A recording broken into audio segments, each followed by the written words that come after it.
Hey, I'm Sapphire. Want to hear something scary?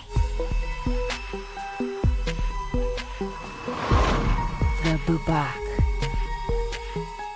The following story is based on a submission from Anastasia. In Spain in the 1990s, there lived a 12-year-old girl named Lucia. She lived on a farm surrounded by fields with her two parents.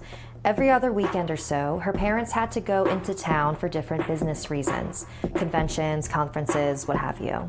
Lucia was much too young to tag along with them, so they would leave her at home where her cousin Emily would babysit. Emily was only 3 years older than Lucia, so she would always protest. "Why do I even need a babysitter? I'm old enough to watch myself." But her parents disagreed. Lucia probably wouldn't have minded this as much if she actually liked her cousin.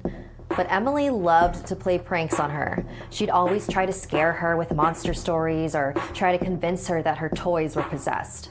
So it was a Friday morning, and Lucia's parents had left, leaving Lucia and Emily alone on the farm. Emily was going to make them breakfast, so she asked Lucia to gather some eggs from the hens. Lucia walked over to the coop and noticed something in the corner of her eye. In the middle of the field was a scarecrow. It hadn't been there before, so Lucia was positive it was just one of her cousin's pranks. She rolled her eyes and went to get the eggs. She didn't mention to Emily that she saw the scarecrow. She was just going to ignore it. The next morning, Lucia went to gather more eggs for breakfast. The scarecrow was still there, in the field. Lucia chuckled to herself, entertained by her cousin's attempts to scare her.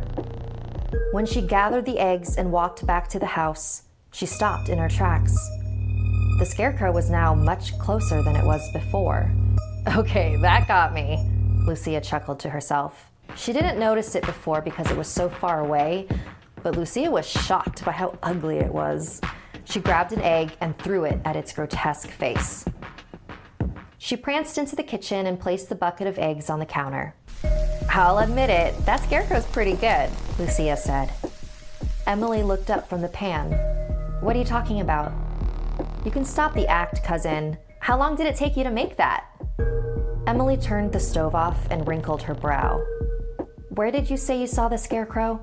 "It's right where you last left it, at the edge of the field."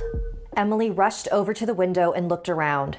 Lucia skipped up behind her and looked out as well. But the scarecrow was gone. "Whoa, how'd you do that?" Emily hastily pulled the curtain closed and pulled Lucia to the ground, lowering her voice to a whisper. "Lucia, are you familiar with the Bubak?" "Ugh, you are unbelievable." "Listen to me. It came for one of my friends not too long ago.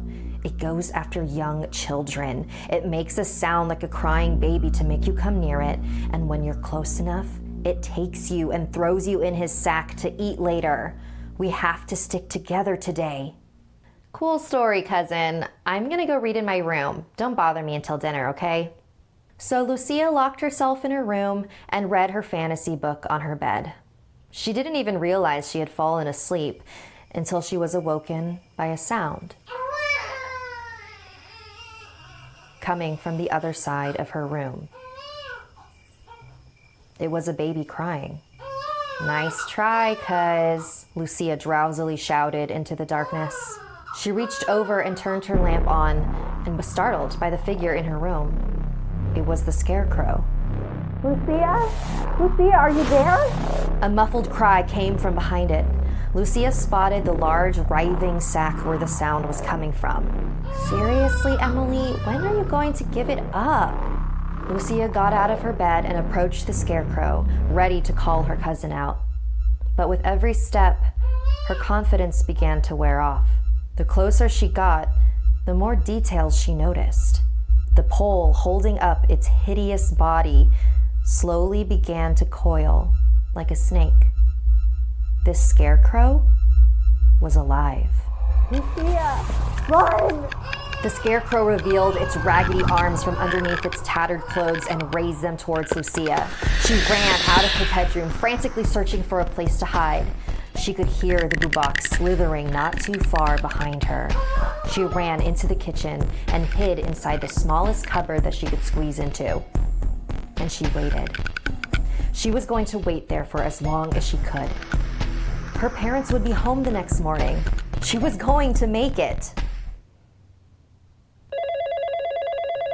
Just then, the kitchen phone rang. It went to voicemail. Hi, Lucy. It's Mom and Dad. We actually booked a couple more meetings out here, and we thought a lot about it. And, you're right. You are a big girl, and you can take care of yourself for another day or so.